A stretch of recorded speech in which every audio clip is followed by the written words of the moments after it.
tahu sedikit sama ingin belajar lah kan. Iya, hayang-hayang belajar. Tadi Kang Dodi nanti season kedua khusus pernapasan sahabat teh kumaha bisa ini.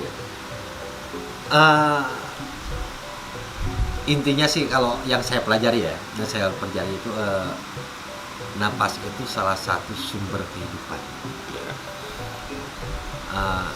Salah satunya dengan kita mengolah napas yang pokoknya yang dengan pengaturan napas yang betul, pada saat kita capek kita bisa jadi segar lagi.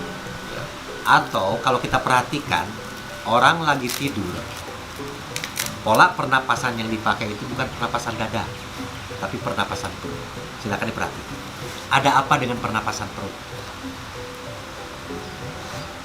Orang istirahat, tidur, tanpa sadar, dia otomatis yang tadinya kehidupan ketika dia lagi bangun, biasanya orang normal pakai pernapasan dada.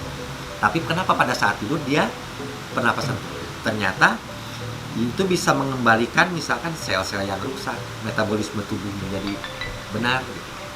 Nah, tapi itu posisi lagi tidak sadar, lagi tidur. Nah, pada saat kita olah dengan posisi sadar itu bakal menimbulkan sebuah energi yang sangat dahsyat.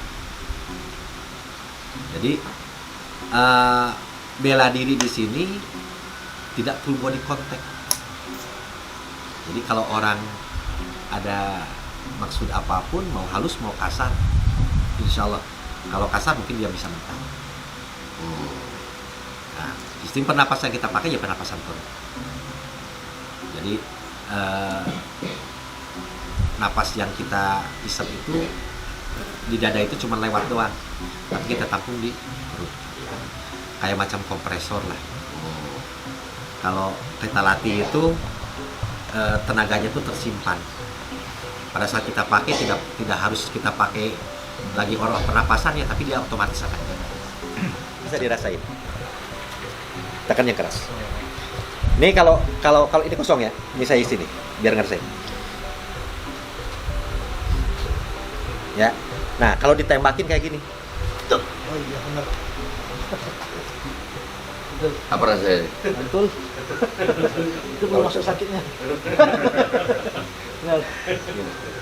Jadi dengan kita mengolah secara rutin, bukan hanya secara fisik gitu ya, bukan secara olahan tenaga halus ya, tapi ke fisik kita pun insya Allah bakal. Ini banyak orang yang sudah membuktikan, yang punya penyakit jantung kayak gitu, itu insya Allah bisa sembuh. Nah, buat kaum laki-laki, kalau ngolah pernapasan ini insya Allah bakal kuat. Urusan hubungan suami istri gitu. Biasanya. Oke. Kemudian beda pernapasan sabanarnya dengan Cikalong, apakah ada persamaan?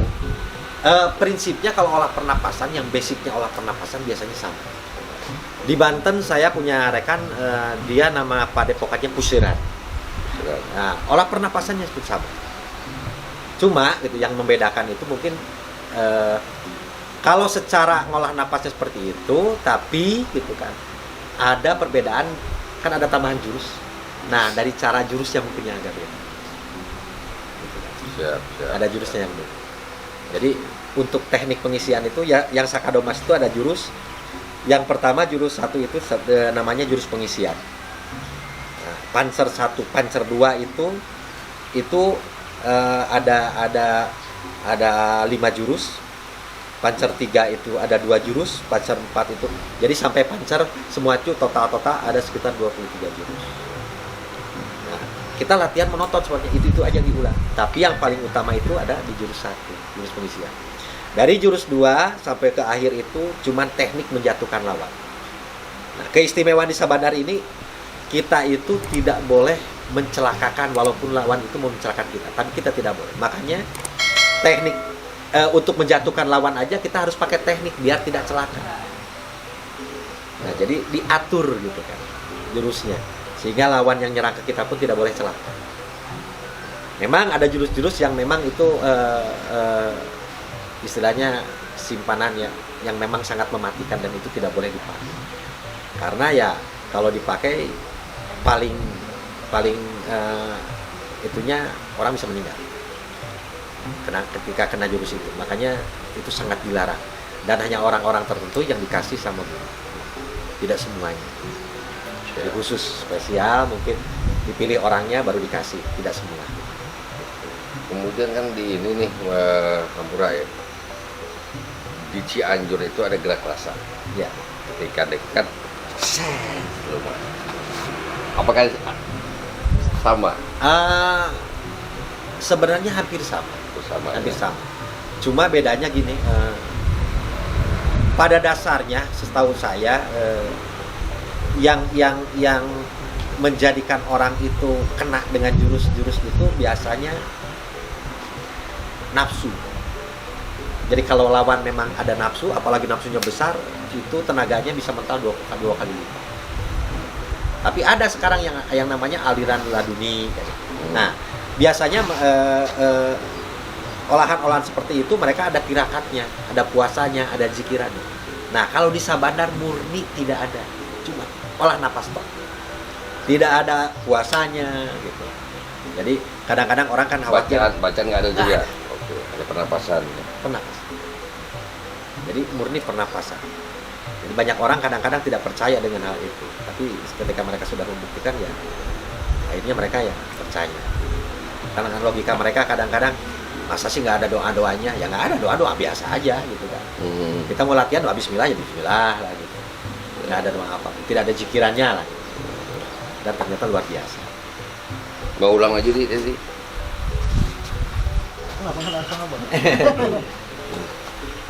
Bismillah.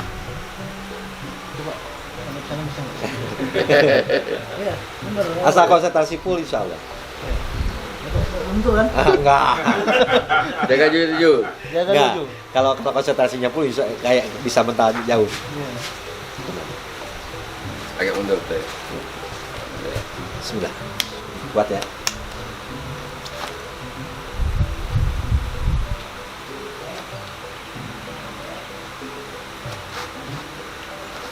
Kalau kita tembakin. Tapi pada saat kita berhadapan dengan musuh tidak harus seperti itu.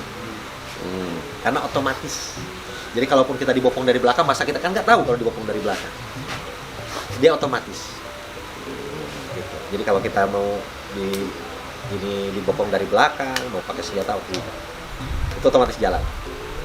Sebenarnya tidak, ketika sudah pada kenyataannya tidak harus pakai gerakan tangan atau diam aja orang nggak bisa lo nggak bisa. Karena yang mau nyopet itu gitu. Ini kejadian kayak di Bogor, ada seorang perempuan, dia baru belajar beberapa kali, dia mau dicopet sama 2 orang. Jadi dijamret tasnya, cuma refleks aja, dia cuma mau nahan tas gitu kan. Cuma gerakan tangan itu jadi akibat ke copetnya. Itu mental 2 orang. Padahal dia cuma mau nyelamatin, ternyata gerakan tangan itu jadi mental copetnya, jamret. Ya, temen kan. Sami-sami. Hapunten.